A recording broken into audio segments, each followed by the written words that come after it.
Whata? And g'day viewers, I'm Michael. And I'm Janet, and welcome to this week's episode about emotional intelligence to the rescue. Healthy engagement with your emotions brings out the best in both you and in all your interactions with those around you. Honing your emotional intelligence will bring about results in your business and personal life that are revolutionary. So if you're ready to rise up to the challenge of getting in touch with emotions that count, listen up.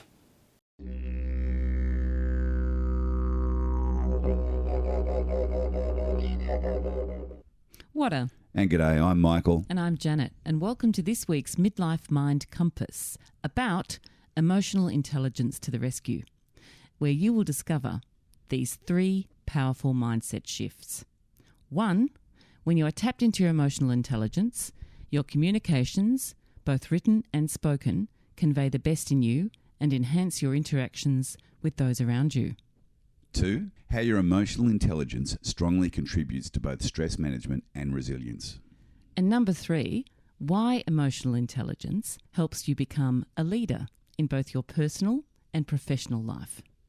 So first up, what is this elusive thing called emotional intelligence?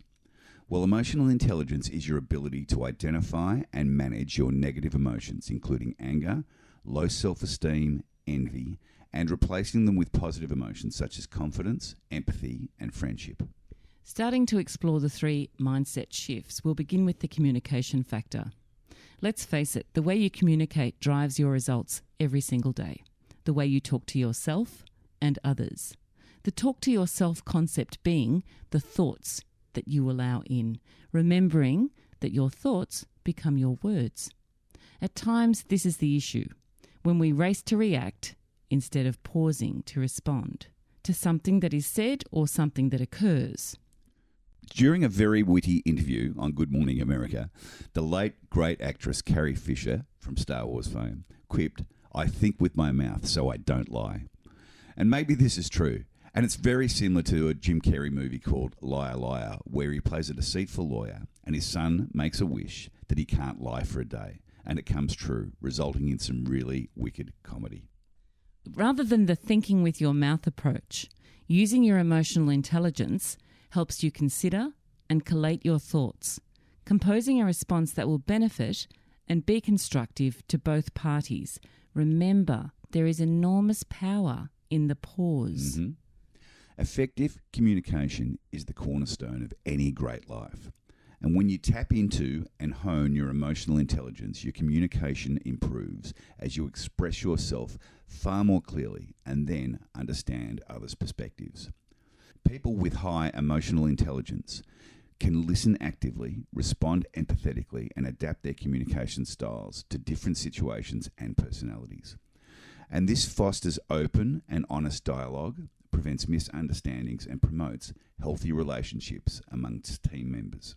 Additionally, emotionally intelligent individuals are skilled at giving and receiving constructive feedback, which is essential for personal and professional growth.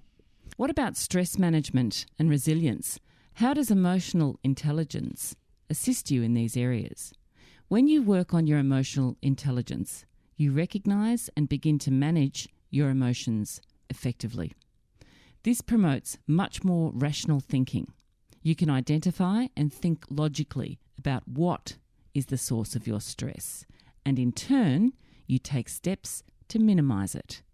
Using your imagination, you begin to think future forecasting thoughts by engaging in visualisation methods such as mind movies, where you allow yourself some quiet space to sit and relax, close your eyes, and compose desired scenarios to change the consequences of current situations.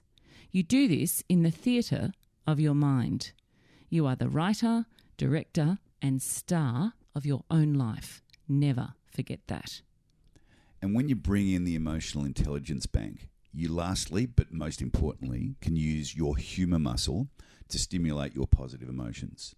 Using a simple mantra, like a good friend of ours, Wayne, says, which we've said before, nothing's so bad that it can't get worse, puts everything into perspective. So draw on your emotional intelligence to reduce the negative impact of stress on your well-being and outcomes. And another great benefit of this is the stronger your emotional intelligence becomes, there is a knock-on effect. And that knock-on effect is the more you can offer support to your family, friends, and colleagues in times of stress. This ties into our third point, making you a much better leader in your family, friendship circles, and professionally. Emotional intelligence strengths are the main differential factors between high and average performers. Leaders with high emotional intelligence are better at inspiring and supporting others. Understanding the power of your words and actions on others builds trust in those around you, and they are drawn to work collaboratively with you. Think of a boss you've had in the past who was emotionally void. It's not a great experience for any of us. Sure isn't.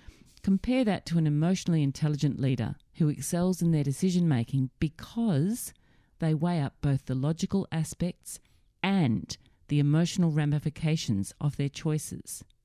When you are tapped into and tuned onto your emotional intelligence, you will be empowered to manage situations with empathy and insight, encouraging those around you to follow your lead. Janet, what if you're struggling with tapping into your emotional intelligence? Are there any steps that you can recommend that will help with this? There sure are, Mitch. Here are 3 really easy ones. Number 1 is identify and name your emotions. I encourage you all to watch the Pixar movie Inside Out and Inside Out 2. Why? Because it shows how easily you can name and even create a visual image to suit all your emotions. This makes it so much easier to communicate with them. Even better, print out and cut pictures of these characters such as joy, anger, envy, anxiety, ennui, etc., and keep them handy so that you can tap into and manage these emotions when they present. And secondly, garner some honest feedback.